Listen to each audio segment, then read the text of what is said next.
Bismillahirrahmanirrahim. Assalamualaikum warahmatullahi wabarakatuh. Selamat pagi semuanya. Semoga semua dalam kondisi sehat walafiat. Oke, ini materi perdana untuk kelas jaringan komputer. Kemudian materinya saya selenggarakan secara online. Nanti silahkan diakses dari link yang saya berikan. Sebelum kita mulai, kita berdoa terlebih dahulu. Berdoa saya persilahkan.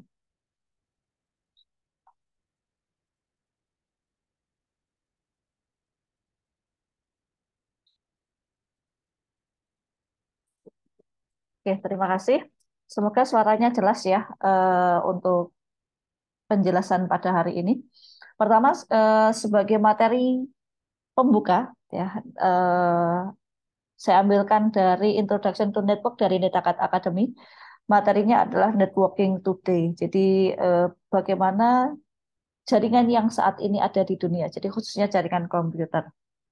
Oke, ada beberapa topik yang akan kita bahas, tapi tidak akan saya sampaikan secara keseluruhan. Jadi, saya akan berhenti sampai dengan reliable network gitu ya, sampai di sini. Jadi pembahasannya mulai dari bagaimana sebuah jaringan berdampak pada kehidupan kita sehari-hari, kemudian komponen dalam jaringan, representasi dari sebuah jaringan beserta topologi, kemudian tipe-tipe dari jaringan, kemudian bagaimana sebuah koneksi internet dibutuhkan oleh user dalam skala kecil sampai dengan skala yang sangat besar, kemudian terakhir ya empat kebutuhan dasar bagaimana membangun sebuah jaringan yang handal ya. Kemudian network trend ini dan seterusnya eh, tidak saya sampaikan di sini, tapi kalau misalkan Anda penasaran bisa hubungi saya.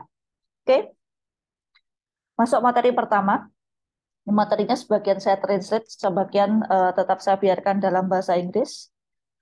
Yang pertama adalah bagaimana jaringan mempengaruhi kehidupan kita. Saya rasa ini adalah sesuatu yang bukan sesuatu yang asing. Ya, jadi sudah menjadi bagian dari gaya hidup gitu ya, mahasiswa zaman sekarang. Karena kenapa? Karena Anda dihadapkan pada situasi pandemi di mana mengharuskan ya, school from anywhere.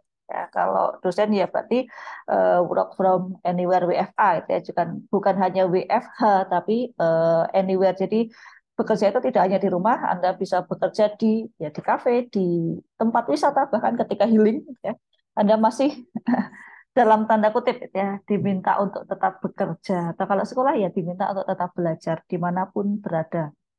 Oke, pembahasan tentang networking today adalah bagaimana jaringan terhubung ya, terkoneksi dengan kegiatan kita sehari-hari.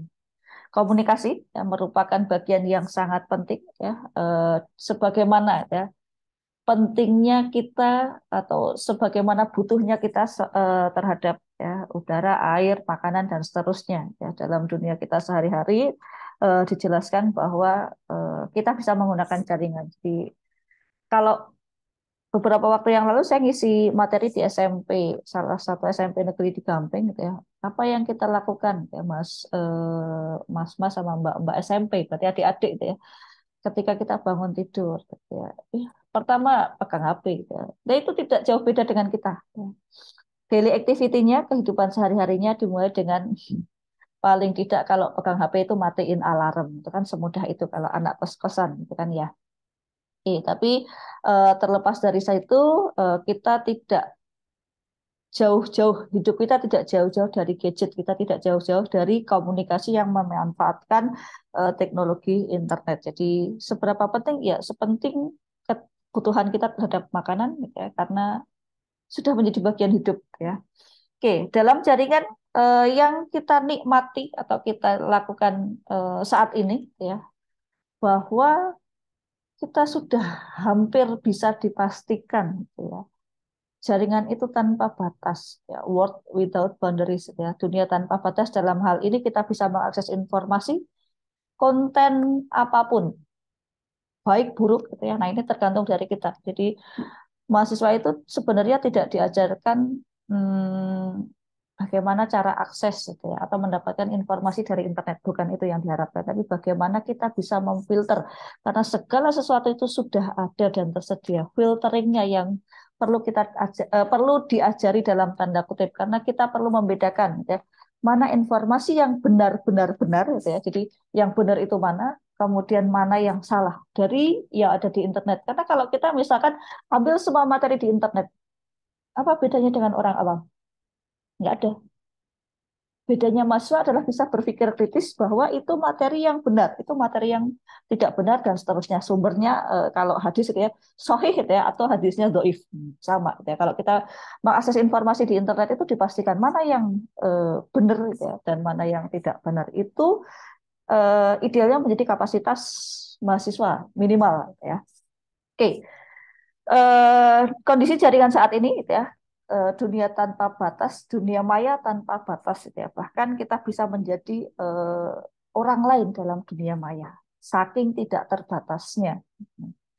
Berhati-hati juga gitu. Jadi saking tidak ada batasnya itu dua sisi mata pisau gitu ya. Bisa jadi hal buruk, bisa jadi hal baik, tergantung bagaimana kita memanfaatkan. Oke, kemudian kondisi jaringan saat ini yang kedua adalah munculnya komunitas global sebagai salah satu sarana untuk ya apapun gitu ya dalam berbagai sektor, sektor pendidikan, kemudian sektor apalagi ya industri ada gitu ya. Kemudian ya kalau misalkan Anda pecinta game ya dalam dunia game itu punya komunitas juga. Anda, saya yakin Anda lebih paham kalau tentang hal ini itu ya. Termasuk dalam hal komunitas-komunitas ya itu kalau ibu-ibu saya komunitas memasak gitu ya. Atau komunitas apapun yang jelas sifatnya global. Traveling sekarang kalau misalkan kita jadi student traveler atau solo traveler, kita bisa menemukan komunitas gitu ya yang ya yang simple melalui mobile apps gitu ya atau mulai komunikasi yang terhubung dengan aplikasi-aplikasi yang sifatnya mobile. Tapi sekali lagi hati-hati ya, jangan mudah percaya. Kuncinya kalau di internet itu jangan mudah percaya apa yang ada di internet. Oke, kemudian ya kondisi jaringan khususnya jaringan saat ini, jaringan komputer, jaringan apapun ya, adalah human network. Manusia itu sudah terhubung dimanapun, gitu ya, selama ada akses internet. Jadi kalau misalkan gambarnya di sini nih Mbak-mbak sama Mas-mas sedang akses atau tersesat gitu ya di atas gunung selama jaringannya nyampe ya bisa diakses dimanapun, kapanpun, dan oleh siapapun. Ini saya garis bawahi, saya tambahkan di sini, oleh siapapun yang memiliki hak akses. Karena kalau tidak memiliki hak akses berarti sifatnya ilegal. Nah, kalau ilegal nanti kaitannya sama apa? Kaitannya sama network security. Jadi yang jelas ini sudah Anda nikmati. Jadi kondisi jaringan global itu ya, kemudian dunia tanpa batas, global community dan human network ini Anda sudah menikmati semua. Jadi bukan sesuatu yang ya yang sulit digambarkan ataupun dibayangkan karena Anda adalah pelaku dalam kondisi jaringan era 4.0. Oke, kemudian komponen dalam jaringan atau network komponen.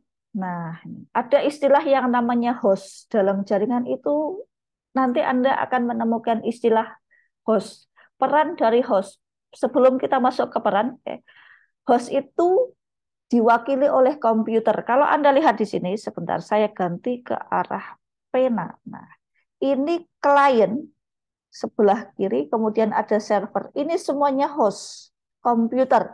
Hanya saja satu bertindak sebagai klien yang merequest, yang meminta, satunya bertindak sebagai server yang memberikan layanan. Contoh layanannya apa? Contohnya adalah email. Anda pakai Gmail. Kalau posisi mobile phone atau HP Anda sebagai penerima informasi atau penerima email, ya berarti dia sebagai klien, host. Ya. Setiap komputer dalam jaringan itu disebut sebagai host atau end device, perangkat akhir bahasa Indonesianya kan gitu. Kemudian kalau ya sebagai server, PC server, biasanya kalau server itu dalam bentuk PC, karena kenapa? Karena ketahanan. Jadi, biasanya kalau server itu bisa hidup 24 jam selama 7 hari, 24 kali 7 itu ya, sehingga layanan web server itu Anda bisa akses kapanpun dan dimanapun ya selama ada koneksi, kemudian file server dan seterusnya. Jadi server itu termasuk host, tapi tujuannya adalah menyediakan layanan. Kalau komputer, HP, gitu ya, kemudian laptop pada umumnya di sisi pengguna itu sebagai klien, gitu ya, yang mengirimkan request gitu ya, dan menerima layanan dari server. Contohnya kalau Anda buka YouTube, buka email, buka apapun yang sifatnya adalah menerima informasi. Nah, ini contoh deskripsi email ya, saya tidak perlu menjelaskan apa itu web, kemudian apa itu file, Anda sudah paham ya. Berikutnya. Oke, ada istilah lagi selain host itu ada namanya peer to peer ya. Peer to peer jaringan di mana host bertindak sebagai klien sekaligus server. Jadi dia si komputer ini printer sharing gitu ya. Dia sebagai server bisa sebagai klien. Nah, sebagai server apa ya? Kalau misalkan oke saya perlu materi atau file dari sini ya oke boleh gitu ya. Kemudian oke gantian saya minta filenya ya iya boleh silahkan ya. Posisinya dia bisa request ya atau meminta, kemudian dia juga bisa memberikan informasi. Jadi itu adalah peer to peer, peer to peer. Termasuk misalkan di sini kita sharing printer itu ya. Nah di sini poolingnya lewat si servernya anggap saja PC ini. Jadi dikirim ke printer kemudian di sharing atau dikirim lagi ke arah namanya apa namanya printer gitu ya. Nah keuntungan dari peer to peer pertama adalah setup. Bahasa Indonesia setup apa ya? Setting. Konfigurasinya mudah karena ya sederhana aja, tinggal sambungin tes IP-nya sama, dapat IP dalam satu jaringan, ada kabelnya, di-share, setting sharingan selesai. Ya. Kemudian sederhana, harganya murah karena tidak perlu tambahan perangkat yang kompleks. Ya. Kemudian tugasnya juga sederhana. Ya, ya ini sesuai. Gitu ya. Mudah, murah, ya kan. Kemudian sederhana, berarti fungsinya juga simple. Kerugiannya ya kalau eh, digunakan oleh user atau pengguna dalam kapasitas besar ini tidak cocok gitu ya karena kenapa tidak ada administrasi yang terpusat jadi ini ya kapasitasnya biasa aja user biasa sehingga kalau ada 100 orang ngeprint bareng ya kurang optimal gitu ya kemudian tidak aman gitu ya karena kenapa karena file sharing ya bisa diakses gitu ya, oleh pihak-pihak yang punya akses. Kemudian tidak dapat diskalakan atau skalakan itu diperluas. Jadi kalau misalkan eh, komputer di sini itu kan portnya terbatas. Kalau kita tambahkan, misalkan pengen jaringannya ditambah ya nggak bisa. Jadi ya terbatas saja, simple jaringannya sederhana hanya 2 buah PC atau lebih yang bisa disambungkan. Kemudian performa atau kinerjanya ya tidak sebagus kalau misalkan kita benar-benar kita create jaringan atau membangun jaringan yang skalanya besar. Gitu. Ya peer to peer. Oke, komponen jaringan berikutnya ada istilah yang namanya end device. Nah, kalau kita lihat kita ya gambar di sini yang warna kuning eh, apa namanya? Blok astagfirullah. Ya, blok diagram yang kuning. Nah, ini di bold. Yang kuning. Nah, ini sama-sama N, perangkat akhir gitu ya. Perangkat. Nah, ini perangkat akhir. End device adalah ya ya asal muasal pesan. Jadi kalau misalkan gitu ya, ada si A ngirim email. Set email itu diketik di salah satu laptop atau komputer di sini. Data di mana data itu berasal dan data di mana data itu diterima berasal dan diterima source dan destinasi itu ada di end device dikirim dari sini lewat jaringan lewati sini dan seterusnya sampai di akhir end device itu tempat membuat dan menerima data berasal ya kemudian ya data diterima juga. Jadi ya ujung namanya ujung. Jadi kalau ada jaringan ada istilah end to end network. Jadi dari ujung ke ujung, bagian akhir pengguna dan bagian akhir pengguna. Ini katakan jaringan LAN A ya, kemudian di sini ada jaringan LAN B ya, berarti end device ada di network A dan ada di network B. Ya. Data berasal dari end device, kemudian mengalir ya, melalui jaringan ini tadi alirannya set, ya. Kemudian data diterima di sisi perangkat akhir atau tiba di perangkat akhir. Jadi end device itu bisa sebagai source, ya, sumber pengiriman data atau sebagai destinasi, sebagai perangkat yang menerima. Ya, Anda mengirimkan pesan kayak misalkan Anda chattingan via WhatsApp atau via Telegram gitu ya. Perangkat yang Anda gunakan perangkatnya HP Mobile phone, mobile device Anda itu adalah end device. Anda mengirimkan eh, device-nya sama atau device A, kemudian teman Anda menerima menggunakan mobile device ataupun HP atau perangkat lainnya di sisi penerima, ya informasi yang dikirim kalau tidak ada intersepsi atau tidak ada tindak kejahatan keamanan cyber di tengah-tengah, informasi yang dikirim itu idealnya sama dengan yang diterima. Oke, kemudian dalam jaringan ada istilah intermediary. Ya. Kalau dibahasakan, ya, perangkat jaringan perantara. Jadi kok bahasa Indonesia agak jelek, bukan jelek banget, tapi nggak pas gitu ya. Eh, Perangkat jaringan perantara, ya udah, gitu ya. Bahasa Indonesia seperti itu. Agak asing tapi ya sudah itu ya, nggak masalah. Intermediary device itu ya, maksudnya perantara itu lebih tepatnya di antara, gitu ya. Di antara N dan N itu ada intermediary. Nah ini kalau Anda lihat di sini ya. Nah ini nah, ini adalah perangkat intermediary. Ada ada yang di tengah-tengah. Nah itulah yang intermediary. Ya, berarti yang menginterkoneksikan atau menghubungkan end device. Nah, end device tadi bisa bentuknya laptop, server, kemudian di sini kalau end device contohnya itu ada IP phone, kemudian ini ya ini server itu ya contohnya. Kemudian nanti kalau ada printer ya boleh ya selama printernya itu terhubung ke jaringan. Oke, intermediary adalah perangkat yang menghubungkan antara end to end, berarti di tengah-tengah, perangkat di tengah-tengah, gitu ya.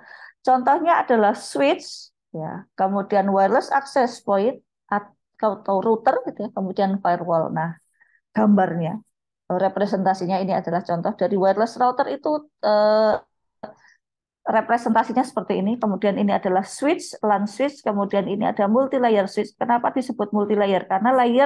Karena switch itu idealnya adalah layer 2, tapi kalau multi layer itu switch layer 2 dan layer 3. Apa itu layer? Itu nanti kita bahas pekan berikutnya ketika eh, membahas materi tentang protokol jaringan. Ada OSI layer, ada TCP/IP. Yang jelas untuk saat ini multi layer switch adalah switch yang bekerja pada layer 2 dan layer 3. Kemudian ada firewall appliance, ya, kemudian ada router. Ini adalah contoh intermediary device yang menghubungkan. Jadi nanti ketika kita belajar jaringan, perangkat inilah yang akan kita oprek, yang akan kita utak-atik, yang akan kita konfigurasi.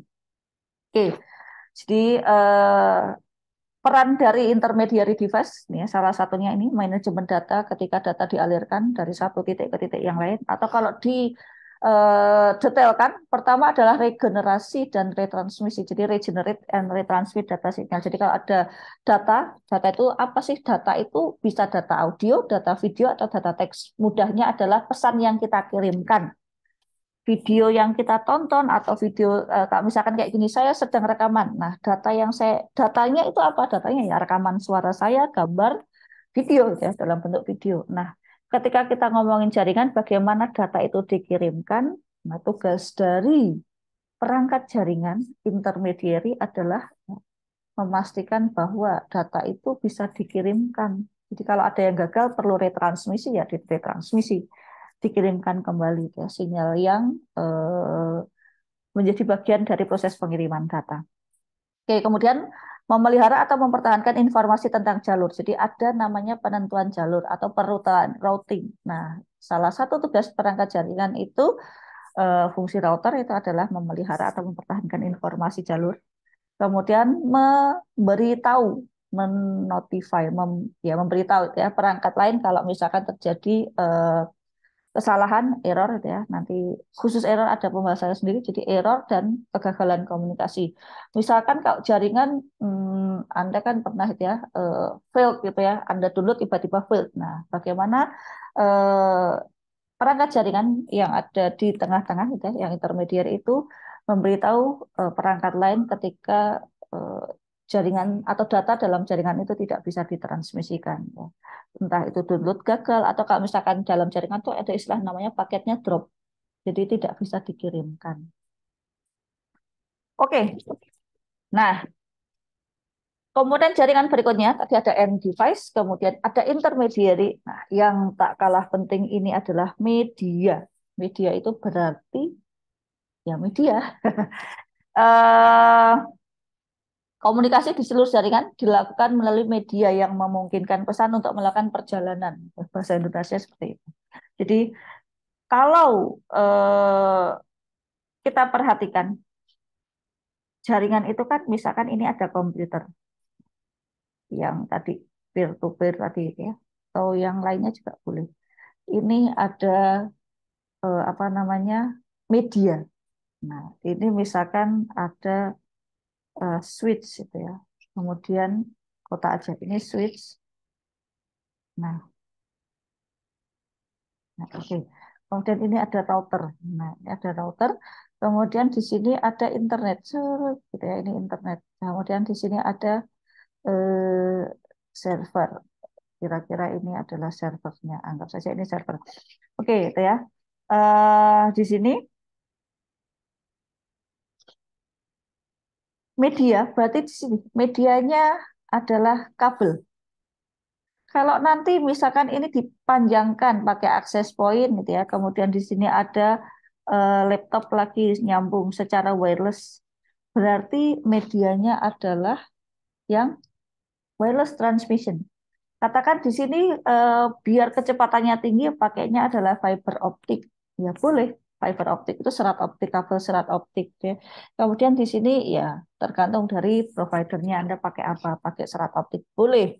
Kalau nggak pakai serat optik pakai apa? Ya pada dasarnya kalau dalam backbone gitu ya, itu lebih ke arah penggunaan jaringan dengan kapasitas tinggi.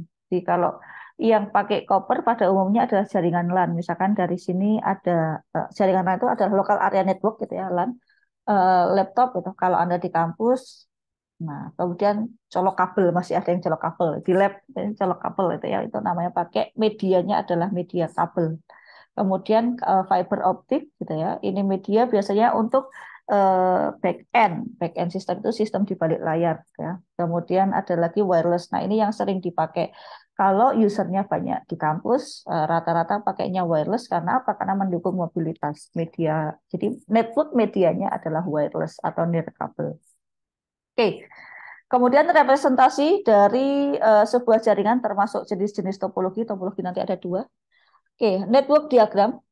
Diagram jaringan itu dalam bahasa jaringannya itu disebut sebagai topologi diagram. Jadi kalau ada orang ngomongin topologi diagram itu jangan bingung, itu artinya diagram jaringan. Untuk representasinya ini contoh dari end device gitu ya.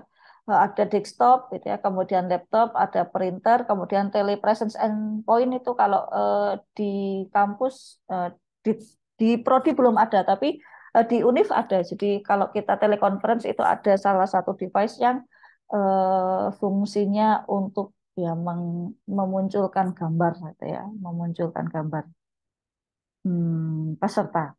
Kemudian wireless traffic saya rasa Anda sudah tahu semuanya. Kemudian ada IP phone. Intermediary, ini contohnya adalah wireless router, multi-layer switch, kemudian LAN switch, kemudian ada firewall, perangkat security, kemudian router. Network media ini representasinya. Representasi itu hmm, perwujudan kalau digambarkan. Ya.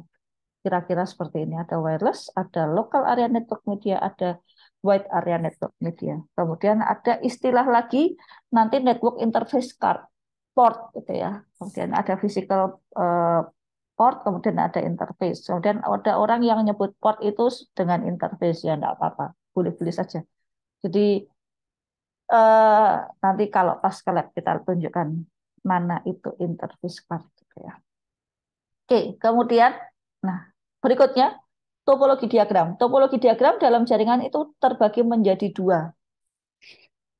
Nah, sebentar saya turunkan dulu.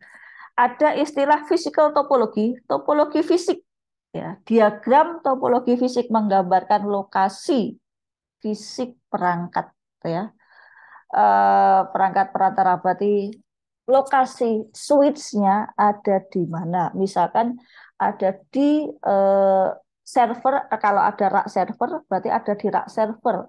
Lokasinya dia di eh, baris keberapa. Rak server itu kan ada barisnya, ada U-nya, ada urutan dari salesnya. Jadi ada raknya misalkan ada 5, dari 5 rak dia ada di rak nomor 1, dia ada di baris berapa. Nah itu adalah topologi fisik, termasuk nanti jalur kabelnya, sehingga nanti dalam topologi fisik atau physical topologi itu ada pelabelan dalam kabel. Jadi kalau kabel itu kodenya sekian, berarti dia nyambung ke perangkat A, gitu ya. Kemudian kabel kodenya sekian, gitu ya. Atau warnanya, misalkan dikasih warna dan dilabel. Label itu ya penomoran. Sebenarnya fungsi label itu untuk apa? Untuk mempermudah. Jadi kalau ada problem, gitu ya, ini sambungannya kemana sih? Gitu ya. Ini sambungannya ke kabel. Oh, kabel yang ini itu lebih mudah menelusurnya, tertelusur gitu ya. Oke. Berikutnya topologi diagram yang kedua itu ada namanya logical topologi. Yang namanya logical berarti itu ya logik, wujudnya secara kasat mata.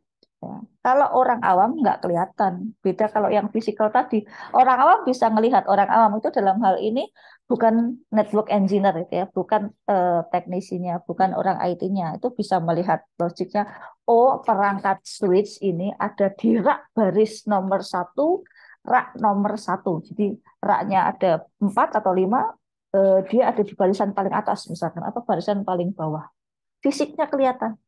Tapi logik ini nggak kelihatan. Jadi nggak kelihatannya karena kenapa? Karena itu data yang kita akses eh, dalam bentuk softwarenya iya, kemudian nanti kaitan sama kalau portnya kelihatan itu ya, interface-nya kelihatan, wujud interface-nya kelihatan, tapi interface ini nyambung kemana dan seterusnya itu tidak secara umum diketahui oleh non IT. Jadi termasuk pengalamatan. Jadi kita bisa melihat gitu ya, kalau nantinya ya, nantinya kita akan banyak berkecimpung dengan logical topology. Ini contohnya.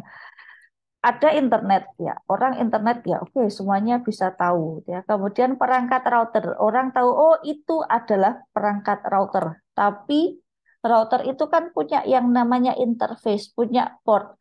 Port misalkan di sini port gigabit 01-nya si router 1, dia nyambungnya kemana? Nah, ini kan hanya orang-orang tertentu saja yang tahu, atau biasanya IT admin tahu lah. Nah, itulah yang disebut sebagai topologi logik. Jadi logiknya, sambungan secara logik ini itu kemana, ke arah mana, IP-nya berapa, dia di port berapa. Nah, misalkan interface fast Ethernet 01, kemudian ketemu gigabit Ethernet 01, IP untuk web server adalah itu ya 192.168.10, misalkan kalau 0 ini networknya, yang atas kasih 1, kemudian 2, kemudian 3 dan seterusnya. Atau kalau ini sebagai gateway ya boleh ini kita mulai dari 10, kemudian ini 12, kemudian ini 13 dan seterusnya. Yang jelas logical topology adalah segala sesuatu atau diagram yang menginformasikan eh, data perangkat, kemudian ada port ya, kemudian skema pengalamatan. Skema pengalamatan itu adalah paling sederhana IP address, alamat IP. Oke, kemudian tipe-tipe jaringan ya, secara umum yang pertama itu adalah skala kecil sampai nanti skala luas gitu ya. Skala kecil apa? Ya small home network. Nah, kalau ini contoh paling mudah, Anda anak kos ya, kemudian langganan internet brand apa gitu ya. Set, gitu ya. Kemudian dari brand itu ya Anda kan wifi yang di rumah. Nah, itu sudah termasuk small home. Saya mau nyebutin brand, tapi kalau ingin nanti diupload saya jadi marketing produk gitu ya. Apapun yang brand internet yang Anda gunakan gitu ya, itu termasuk small home. Connect gitu ya. Satu kan di kos-kosan penghuninya misalkan kos-kosan 10 pintu, mahasiswanya ada 10. Nah, itu pakai WiFi. Nah, pelayanan WiFi-nya itulah disebut sebagai small home network. Oke, kemudian small office, home office ya. Kalau Anda misalkan apa namanya punya perusahaan atau Anda bikin cabang perusahaan, kemudian eh, anak perusahaan atau anak cabangnya ditaruh di satu tempat atau Anda punya kafe, kafenya banyak, salah satunya misalkan dibangun di Jogja, kemudian di Jogja itu tersambung ya, ke yang di Jakarta atau di Surabaya dan seterusnya. Yang jelas dia dalam bentuk wujudnya adalah kantor, kemudian di rumah, kantor yang sifatnya di rumah atau sebenarnya bukan hanya di rumah sih, kantor skala kecil gitu ya. Jadi beberapa komputer saja ya, kemudian perlu mengakses ke remote office ya. Kemudian di sini ada corporate, berarti ada kantor pusatnya. Ya, kemudian ada medium to large network gitu ya, many location. Misalkan Muhammadiyah punya cabang di Jogja, kemudian Muhammadiyah punya cabang di Jakarta, di Papua, di mana sudah masuk ke dalam large network ya, hundred or thousands gitu ya, karena di UMY sendiri misalkan ada 20.000 user, nah, itu sudah sangat banyak gitu kan, berarti dia masuk ke dalam skala yang medium to large gitu ya. Kemudian kalau yang worldwide ya perusahaan global gitu ya, semua negara hampir dipastikan semua negara, ya nggak harus semua banget, tapi di beberapa atau di banyak negara ya, di beberapa benua kayak ya, itu tersambung worldwide ya. Internet aja, internet kan Anda kalau akses internet tidak peduli servernya ada di Amerika, di Afrika, di Eropa atau dimanapun, bahkan di Asia. Oke, berikutnya perbedaan LAN ya, dan WAN, tipe-tipe jaringan berikutnya ada dua, yaitu LAN dan WAN ya, local area network sama wide area network. Nah, jelas dari penjelasan ini berarti lokal itu skalanya lebih kecil dibandingkan dengan yang WAN. Nah, ini misalkan ini UMY cabang Jogja ya, UMY cabang Jogja, Muhammadiyah cabang Jogja itu ya. Atau kalau misalkan kantor itu ya, kantor A ada di Jakarta, kemudian kantor B di Jogja, kantor C berikutnya di Surabaya. Semua ini bisa diakses, gitu ya. Informasinya bisa saling diakses, kemudian menggunakan cloud, ya, cloud computing. Ini nanti sewa ke internet service provider, kemudian bisa saling mendapatkan informasi seolah-olah posisinya ada di satu cabangnya atau di satu kantor pusatnya. Nah, perbedaan yang menonjol dari LAN sama WAN itu adalah area yang di cover. Kalau lokal area yang namanya lokal berarti kapasitas atau coverage areanya adalah lebih sempit dibandingkan dengan WAN. Jumlah yang user yang terkoneksi ya jelas ini aja segini ya. Kemudian kalau WAN berarti ya mengcover semuanya ya. Tipe layanan yang tersedia dan tanggung jawab responsibility. Jadi tanggung jawabnya kalau misalkan WAN itu berarti bisa terkoneksi atau tersambung ke lebih dari satu LAN. Ya. Nah, ini detailnya. LAN merupakan infrastruktur jaringan yang mencakup area geografis kecil, UMY. Udah itu salah satu contoh LAN. Ya, kemudian WAN berarti Muhammadiyah misalkan dia Muhammadiyah punya cabang di Jogja, kemudian kantor pusat misalkan di Tiro, kemudian kantor-kantor cabangnya banyak di hampir setiap provinsi misal. Nah, itu kalau sambungan internetnya ada. Cuman karena saya belum paham, jadi maksudnya belum paham, belum tahu jaringan internet se-Muhammadiyah itu seperti apa. Itu saya belum tahu. Oke, perbedaan di sini aja langsung itu ya. LAN itu ya, limited area, kapasitas areanya lebih kecil dibandingkan dengan WAN, kemudian single organisasi, kemudian high speed. Jadi LAN itu lebih cepat dibandingkan dengan yang WAN ya. Kalau WAN itu slower, lebih tidak lebih cepat dibandingkan dengan LAN. Kemudian diurus itu ya, administrasinya oleh provider internet service provider atau ISP, kemudian geografikalnya lebih luas. Oke. Paling besar internet ya worldwide gitu ya. Kumpulan LAN dan WAN yang saling terhubung ya di seluruh dunia. Jadi internet itu ya internet working semuanya.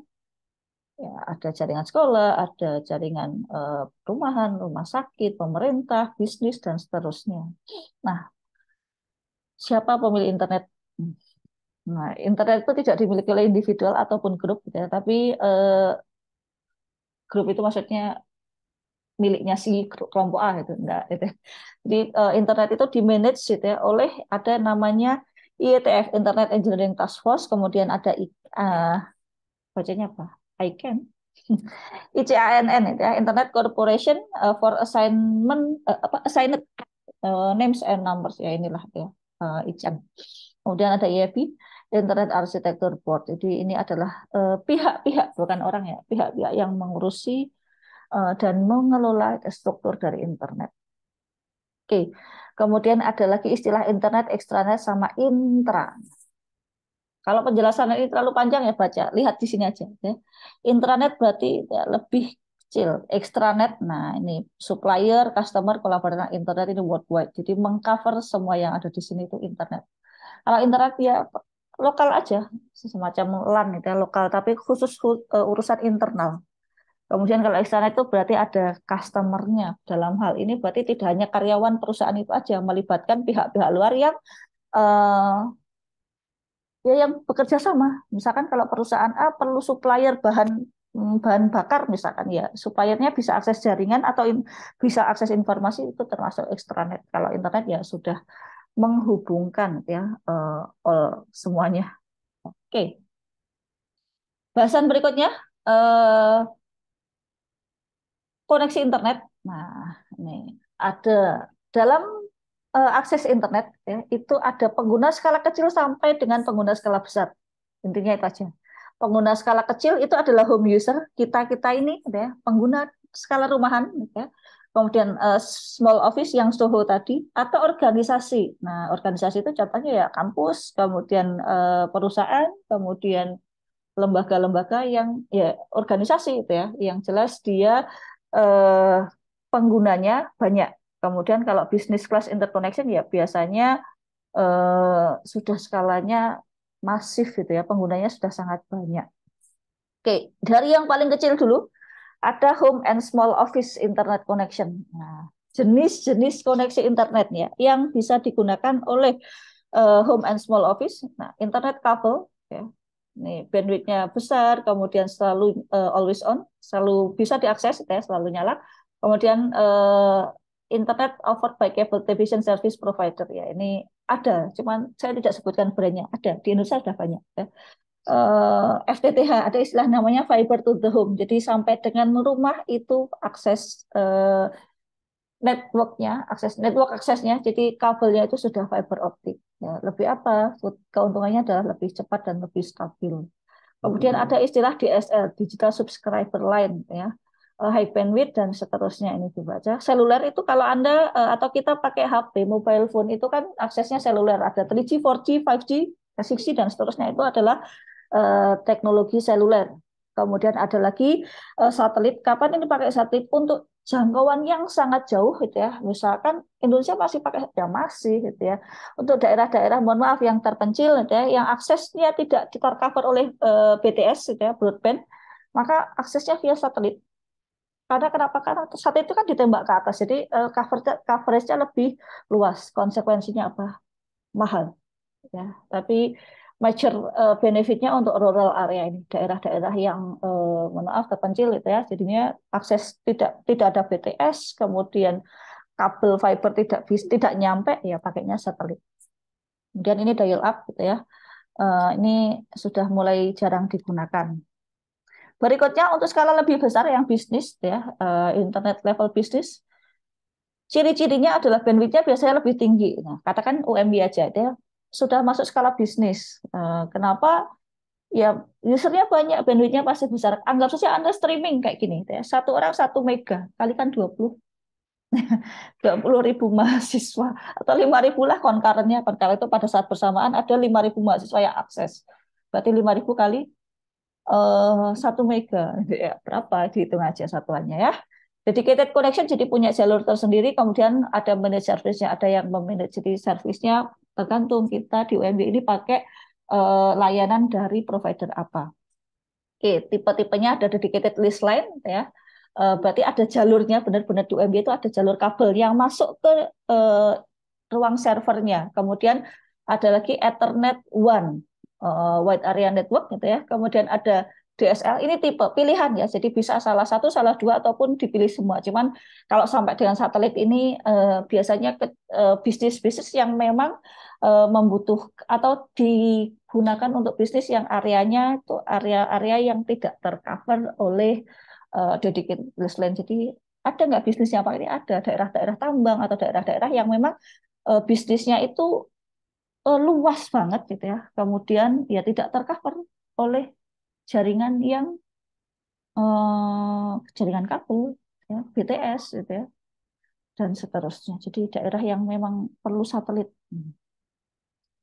Contohnya ke offshore gitu ya. Offshore itu kan sebagian, kalau Anda daerah tambang, gitu ya, offshore yang di laut-laut itu bisa jadi kan tidak tercover. Bisa jadi tercover juga, cuman bisa jadi tidak tercover, maka yang bisa menjadi solusi adalah satelit. Gitu ya. Oke, berikutnya, dalam jaringan itu ada istilah namanya converging network. Gitu ya. Sebelumnya, tapi Anda tidak mengalami atau mungkin Bapak Ibu kalian yang mengalami dulu ya dulu kalau kirim pesan teks itu lewatnya ya komputer, email gitu ya, tapi emailnya ya email yang masih sederhana banget ya. Kemudian kalau telepon ya, ini semoga di rumah nenek-nenek kalian, kakek nenek ataupun saudara kalian masih ada, jadi telepon, ya telepon yang nomornya lokal gitu ya, 0351 atau 021 pada 031 Surabaya, eh, Jogja berapa ya. Nah ini telepon, kemudian ada satelit. Jadi kalau satelit ini misalkan kalau TV, nah TV satelit itu mungkin masih ada ya, sekarang. Jadi TV satelit atau apa ya, hmm, televisi yang butuh antena, butuh antena. Pada dasarnya ini antena ditembak itu ya. Nah, dulu ini adalah data teks, dikirimkan lewat komputer. Kemudian kalau data suara, nah, data jenis suara itu dikirimkannya adalah lewat eh, jalur telepon. Nah, kalau misalkan data video itu dikirimkannya adalah lewat apa namanya, antena yang video ini. Dalam hal ini adalah apa? Ini namanya parabola, semacam parabola itu ya. Jadi kalau ini teks ya, kemudian ini audio, ini adalah video. Kalau dia alatnya berbeda, kemudian jenis datanya berbeda, nah ini jenis datanya berbeda, maka aturannya berbeda. Itu adalah era sebelum ada istilah converging. Jadi era sebelum semuanya menyatu, gitu ya. Jadi data teks lewatnya ya komputer, data audio suara itu lewatnya telepon, data video lewatnya adalah satelit atau parabola itu ya. Nah, masing-masing data punya jenisnya sendiri-sendiri, media atau alatnya sendiri-sendiri, kemudian nanti aturannya sendiri-sendiri. Nah, begitu converging, ini saat ini gitu ya. Semuanya lewat internet itu ya. Anda kalau nggak usah susah-susah. Anda punya aplikasi WhatsApp, Anda punya aplikasi Telegram, Anda punya aplikasi lain misalkan. Itu Anda video bisa, data teks bisa, audio bisa, apapun dalam tanda kutip segala jenis data. Apapun itu ya, tapi dalam tanda kutip kapasitas data yang bisa tercover dalam jaringan itu terlewatkan ya, dalam satu data network. Jadi perangkatnya atau di balik layarnya ini sudah bisa mengcover berbagai jenis data. Tentunya aturannya juga lebih lebih simpel dibandingkan dengan yang ini tadi. Jadi kalau misalkan data teks ya ini aturannya atau protokolnya adalah teks. Kalau data suara protokolnya suara. Kalau data video protokolnya video. Kalau di sini protokolnya adalah semua data. Tinggal nanti peraturan eh, skala prioritasnya akan diatur. Mana yang lebih diutamakan, kemudian mana yang akan eh, delay sedikit atau terlambat sedikit tidak apa-apa. Sehingga di sini aturan secara umum protokolnya sama, protokolnya adalah TCP/IP ataupun nanti pakai OSI, tapi semua jenis data bisa lewat. Oke, berikutnya. Nah, ini sebelum terakhir atau ini yang terakhir ya. Reliable network. Ada istilah reliabilitas, kehandalan gitu ya, kehandalan sebuah jaringan. Jadi arsitektur jaringan mengacu pada teknologi yang mendukung infrastruktur yang memindahkan data di seluruh jaringan. Jadi yang mau dibahas di sini sebenarnya 4 komponen atau 4 karakteristik, bahasanya karakteristik yang perlu diurus atau yang perlu dihandle, ditangani, ya, ditangani atau yang perlu diperhatikan sebenarnya. 4 hal yang perlu diperhatikan ketika kita pengen membangun satu jaringan yang handal. Bikin jaringan aja bisa, ya bisa, tapi kalau tidak handal, tidak bisa menjamin eh, datanya aman, misalkan, kemudian tidak bisa menjamin jaringannya bisa diakses kapanpun dan seterusnya, itu kan juga annoying atau apa ya, ya, ya eh, tidak bagus aja. Nah, gimana caranya? Atau apa yang dibutuhkan supaya jaringan itu handal, bisa diandalkan gitu ya. Kalau jaringan bisa diandalkan, pertama, dia memiliki eh, sistem ya penanganan terhadap toleransi kesalahan. Kita bahas setelah ini. Kemudian skalabilitas ya bisa diekspansi. Kemudian ada penanganan tentang kualitas layanan, quality of service. Kemudian ada penanganan terkait dengan keamanan. Oke, satu-satu setelah kita bahas. Yang pertama, fault tolerance ya, atau toleransi kesalahan. Jaringan yang toleran terhadap kesalahan membatasi dampak kegagalan dengan membatasi jumlah perangkat yang terkena dampak. Jadi kalau misalkan gitu ya, toleransi kegagalan atau fault tolerance itu ya, kalau ini putus ya, bagaimana jaringan itu masih bisa digunakan, trafficnya dibelokkan ke kanan. Nah, ini sistemnya ya, eh, network yang handal itu ada mekanisme yang namanya redundancy. Jadi ada jalur utama, jalur backup. Mudahnya begini, kalau kita dari desa ke kota atau dari kota A ke kota B, jalannya hanya satu, kemudian qadarullah itu banjir, jalannya putus. Apa yang terjadi? Orang nggak bisa lewat, berarti aksesnya terhambat. Nah, redundancy itu ada jalur utama. Kalau kondisi darurat jalur utamanya putus, itu Anda masih bisa jalur alternatif. Nah, itu merupakan sistem yang bisa menangani fault tolerance. Jadi membatasi jumlah kegagalannya. Jadi memang tidak sebagus jalan utama, katakan gitu ya. Kalau bisa sebagus jalan utama, alhamdulillah. Tapi kalau misalkan nggak bisa ya, setidaknya ada jalur alternatif gitu ya, redundancy, jalur backup yang bisa melewatkan traffic Anda. Kalau bisa kan lihat di sini gitu ya. Ketika jalur utama routernya atas ini putus, maka masih bisa lewat belok kanan. Oke, itu adalah fault tolerance.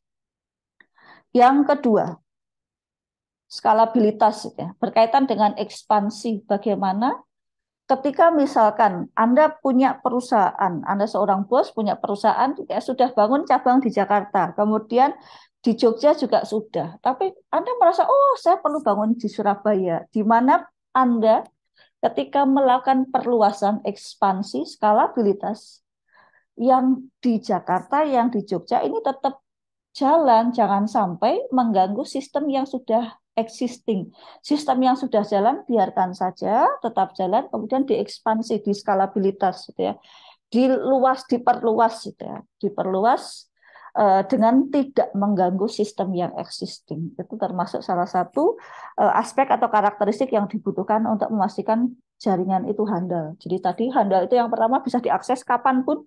Kalau jalan utamanya putus bisa jalur backup, gitu ya, alternatif. Kemudian kalau pengen perluasan ya yang sudah ada ini nggak terganggu. Kalau terganggu harus putus misalkan ya di mana kita mau bekerja jaringannya putus kan alasannya bisa gitu. Tapi skalabilitas itu memastikan bahwa existingnya tetap aman sambil ekspansi.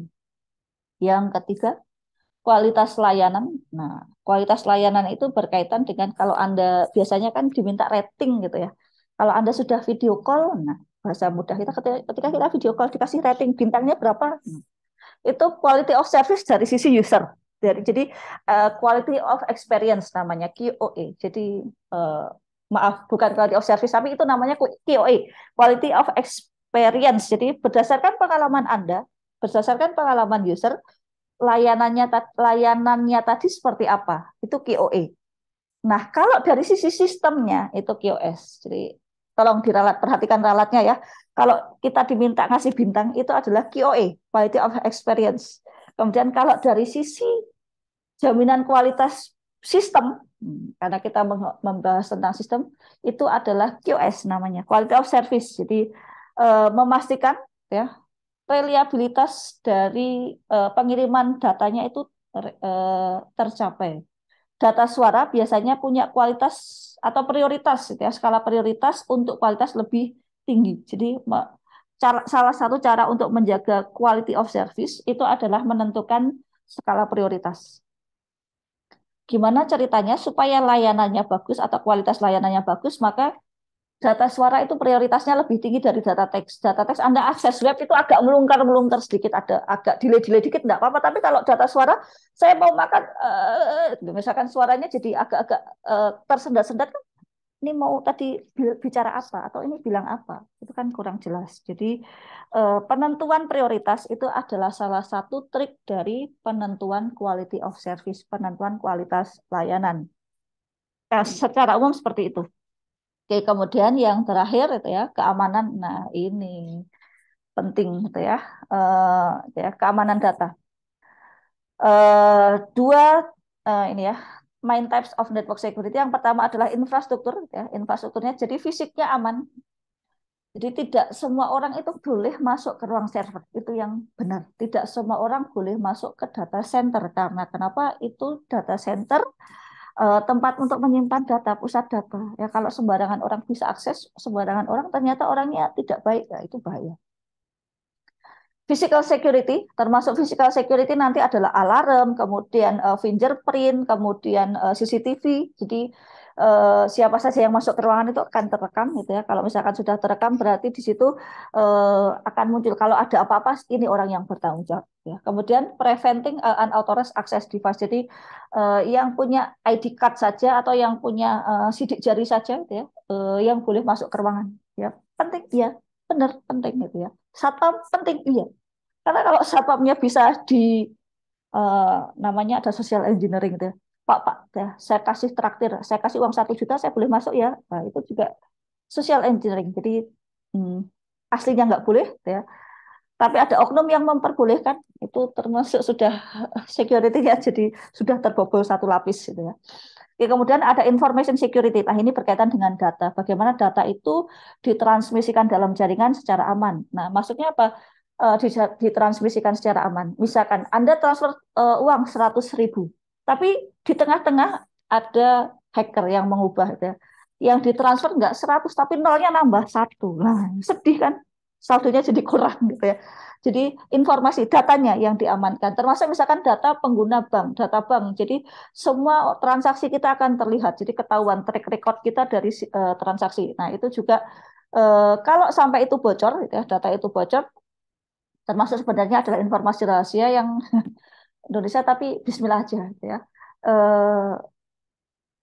Ya, yang bocor-bocor keluar itu idealnya tidak boleh, gitu ya. Yang sederhana banget, kebocoran informasi terjadi di mana? Jangan jauh-jauh di jaringan. Tukang fotokopi. Kemarin saya pernah dapat fotokopi itu apa? Dibuat lampiran, Bu, tolong ini di apa ya, di staples itu ya. Tapi atau dibungkus apa dilampirkan gitu. Jadi kalau ada ini saya fotokopi segepok gitu terus Bu, tolong di inilah di digabung jadi satu. Kertas yang buat gabung itu adalah kakak, fotokopi kakak orang.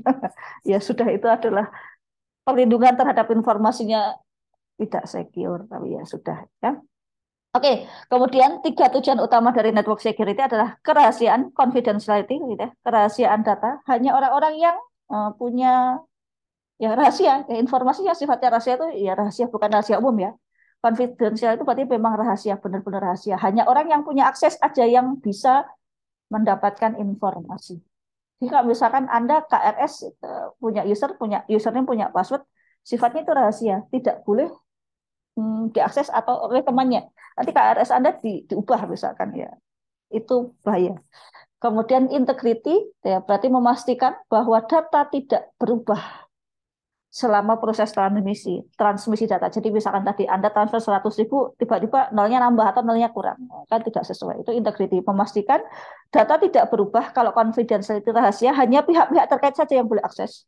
Kemudian availability itu berarti bisa diakses. Jadi assurance terkait dengan timely and reliable. Jadi bisa diakses kapanpun dan dimanapun oleh orang yang berhak. Catat oleh orang yang berhak, karena kenapa ini kaitan sama security. Kalau tidak berhak, apa yang terjadi? Ya itu sudah breach, data breach gitu ya. Confidentiality-nya. Oke, selesai. Materinya selesai. Untuk rekaman saya akhiri gitu ya. Kalau ada pertanyaan nanti bisa ditanyakan via grup WA atau via diskusi di My Class. Tugasnya ditunggu saja. Saya rasa cukup. Alhamdulillahirobbilalamin. Bismillahirrahmanirrahim. Subhanakallahumma wa bihamdika asyhadu an la ilaha illa anta astaghfiruka wa atubu ilaik. Assalamualaikum warahmatullahi wabarakatuh.